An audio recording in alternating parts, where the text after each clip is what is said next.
Good morning, my brothers and sisters. It's the 28th of April. It's the 45th day of the quarantine, and we are in Luke chapter 11, verses 29 through 32.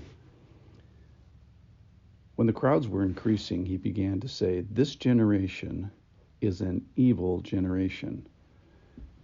Yesterday, he said that parents are respectively evil in comparison to how good he is.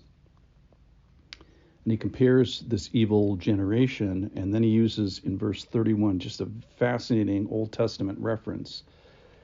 Verse 31 from Luke chapter 11, "The queen of the south will rise up at the judgment with the men of this generation and condemn them.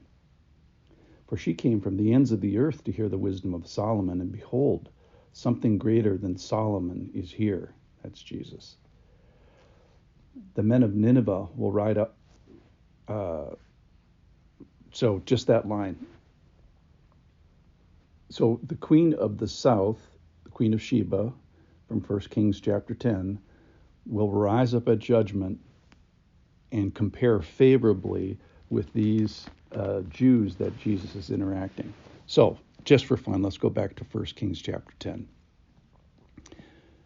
"Now when the queen of Sheba heard the fame of Solomon concerning the name of the Lord, she came to test him with hard questions."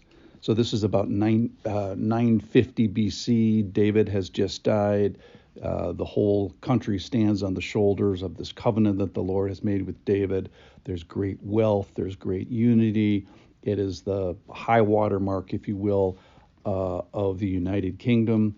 After this, things go bad. But for this moment in time, it's the most unified, wealthiest, wisest moment of Israel's history, maybe of all time. So the queen of Sheba hears about this. She travels a great distance and comes to test him with hard questions. "She came to Jerusalem with a very great retinue. Retinue, is that how you say that? With camels bearing spices and very much gold. She brings 9,000 pounds of gold and precious stones. And when she came to Solomon, she told him all that was on her mind. And Solomon answered all her questions, and there was nothing hidden from the king that he could not explain to her." So, all the questions, why do frogs come from eggs, and how does a goat find its mate, and, just all kind of questions. Why is there snow? There's nothing Solomon couldn't explain to her. "And when the queen of Sheba had seen all the wisdom of Solomon, and the house that he had built, and the food of his table, the seating of his officials, and the attendance of his servants, their clothing, the cupbearers, and his burnt offerings that he offered at the house of the Lord." So Solomon takes her to church, introduces her to the Lord. Her response is, and I love this, "There was no more breath in her." There was no more breath in her.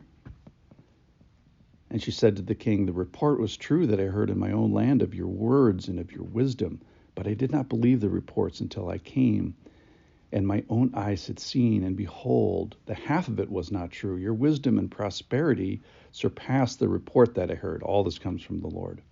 So really, her positive impression of him is all from the Lord. "Happy are your men, happy are your servants who continually stand before you and hear your wisdom."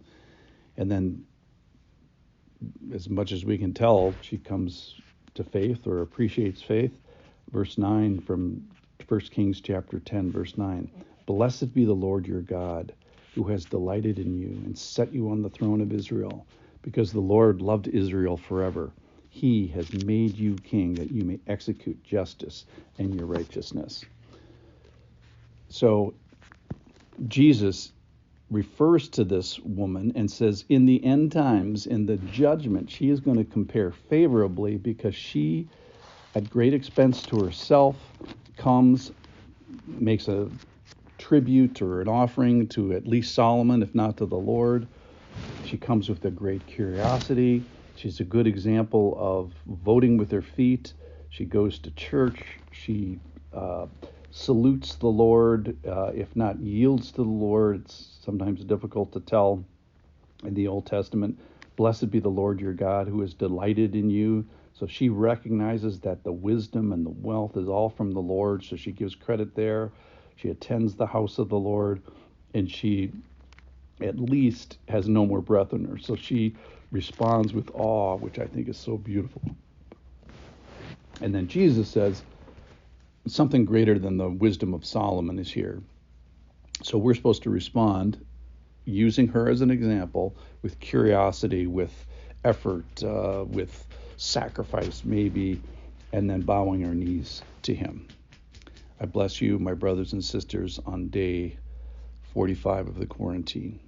May we also yield to the Lord, come with some effort, come with curiosity, acknowledge you, tip our hat to you at least, bow to you.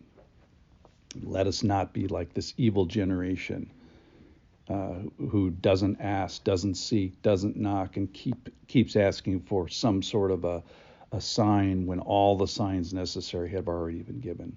So again, in the shadow of the Lord's Prayer, he says for us to ask and seek and knock, and that this would be for the Holy Spirit to be given to us, that we would have a relationship with him. I bless you.